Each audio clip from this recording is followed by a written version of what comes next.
Hey everybody, I'm Chef Tom with allthingsbbq.com, and this is the grilled cheese smash burger.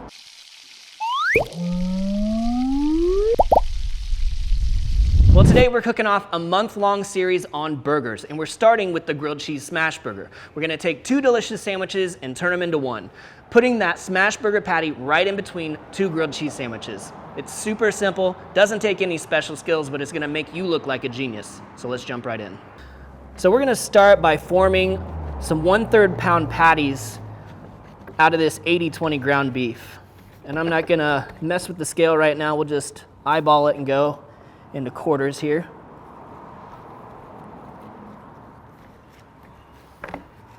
So we're using the 80/20 today because it's easy. It's the easiest thing to pick up from the store, but you could totally grind your own meat.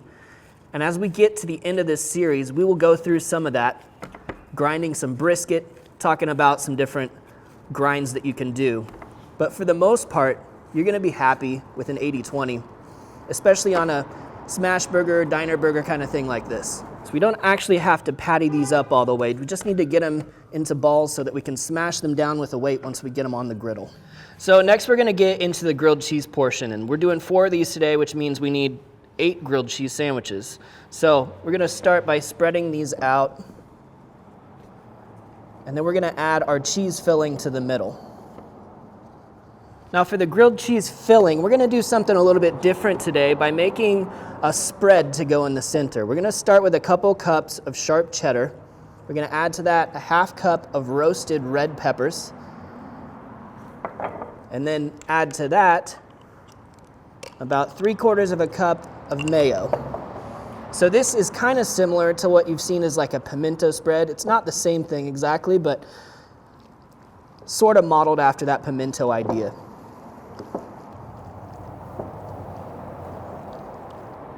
And once we've got that mixed up really well, we're gonna fill our grilled cheese sandwiches with it. And we'll just divvy this up evenly before we start spreading it out. So this is kind of a fun way to incorporate something new. You get some peppers in there, which adds some sweetness and a little tiny bit of smokiness because they have been fire roasted. You can see that little bit of char in there. Just kind of even these up now.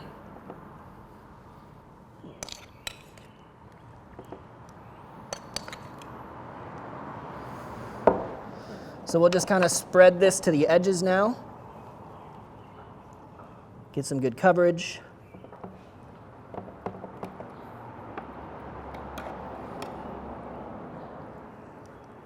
And then we'll come in with that top slice of bread.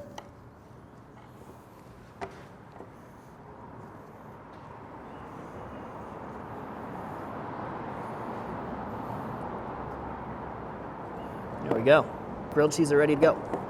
Now today we're gonna be cooking on the Napoleon Prestige P500 gas grill. Come in here, I wanna show you how it's set up. So I'm currently set up with a griddle on 1/2, and I've got the burners kind of medium-low.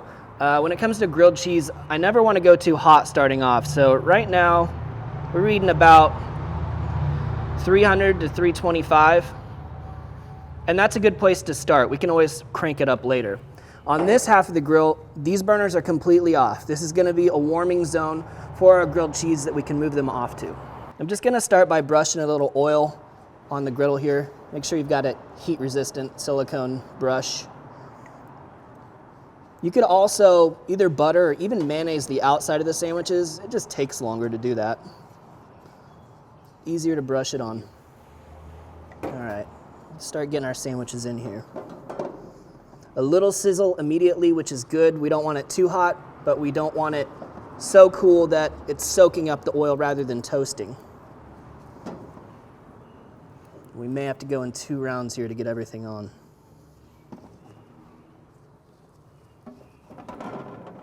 What if I turn something? Yeah, maybe not. So for now, we'll just close up the lid, come back to check on them in a few minutes. All right, so let's take a little peek here. Actually, I'll flip this for you. That is about perfect golden brown. Yeah, looking good. All right, I'm gonna move these off, just brush the griddle one more time, and we'll flip everything over. So we'll do just a little bit more oil once again. And that's just a vegetable oil, nothing fancy, nothing special. These lighter ones I'm going to move to the front so they can start to brown at the same pace. As a matter of fact, we're going to see if we can't squeeze in those ones we missed before up front as well. The insides have started to soften up on these, but we need to get a toast on the outside, obviously. There we go. Took me a while to get good at Tetris, too.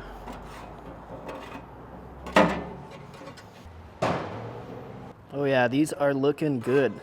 All right, golden brown all around, pull them off. That was probably about 10, 15 minutes total cook time. What do you think, Justin? I think you're right. He concurs.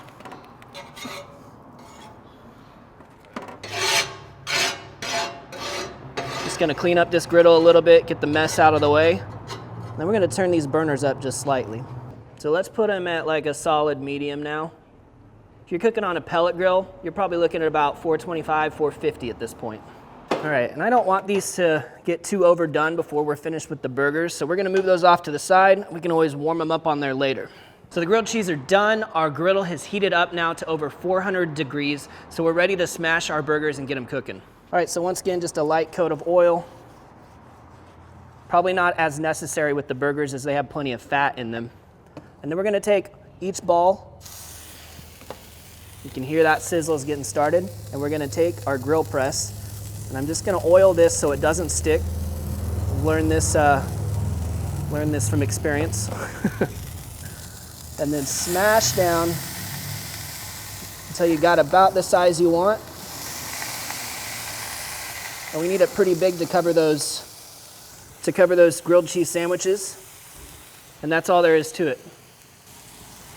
So just even pressure so you've got even thickness across the patty. Honestly, peeling away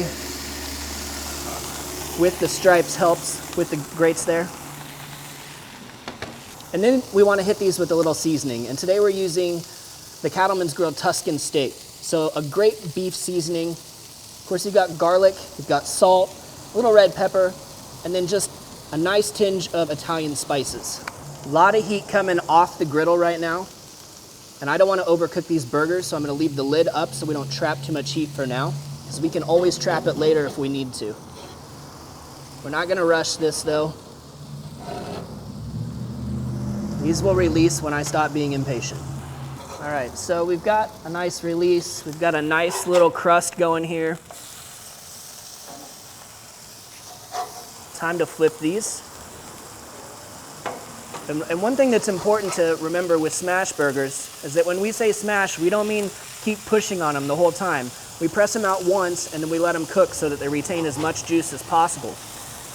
And the reason that they've plumped up so much and shrunken in is because they're retaining their juices. All those juices are running to the middle. So don't feel bad about that. Just make sure that you're not pressing on them anymore. This way we'll have a really juicy burger in the end. So I'm just gonna slide these back in to warm up now and close down the lid. Well, our burgers are temping in like the 155 to 160 range, which I'm gonna call that good for today.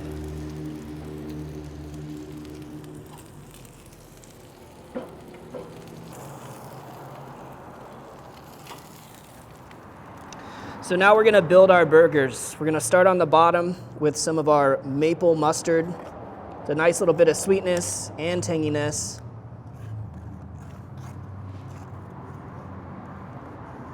I'm gonna give it a nice layer. We're not gonna go too crazy with the toppings on this one. After the mustard, we're gonna go with some chopped white onion or yellow onion.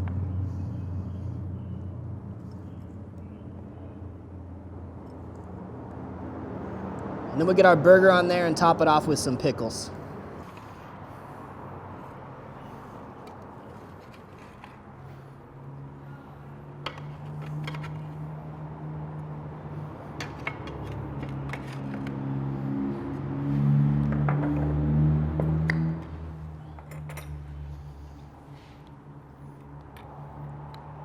Going with a spicy dill pickle today. The Holmes made Dad's spicy. Get a few of those on top of each.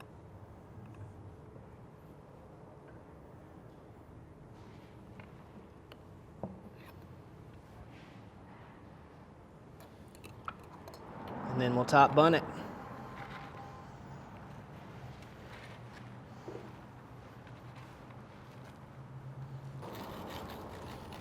And this might be one that you want to share with a friend, because that's quite a bite.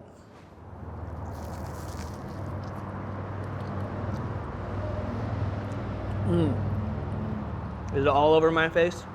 It's not that bad. It feels like it's all over my face. I missed the pickle in there, and the pickle makes it. With that spread that's inside the grilled cheese that's so creamy, just oozing out. I mean, it's cheesy, but it's creaminess from that mayo too. And then the burger, you get that nice steak seasoning on the outside. These are cooked to 160-ish, maybe a little more than what I would enjoy, but the USDA tells me I should tell you 165. So I'm doing my due diligence. If you want to cook it less, cook at your own risk. It's still delicious and juicy because we've got all of that cheese oozing all around it. And we didn't go too far with that burger. It's still got some juice in the middle too. Well, that's just the first of many burger recipes to come in the next month, so stay tuned. Thank you guys so much for watching. Be sure to check out allthingsbbq.com for all the products featured in today's video. If you enjoyed the recipe, hit that subscribe button. And if you have any questions or comments, or there's anything you'd like to see me cook, let me know in the comment section down below, and let's be good to one another. For more recipes, tips, and techniques, head over to allthingsbbq.com/thesauce. All Things Barbecue, where barbecue legends are made.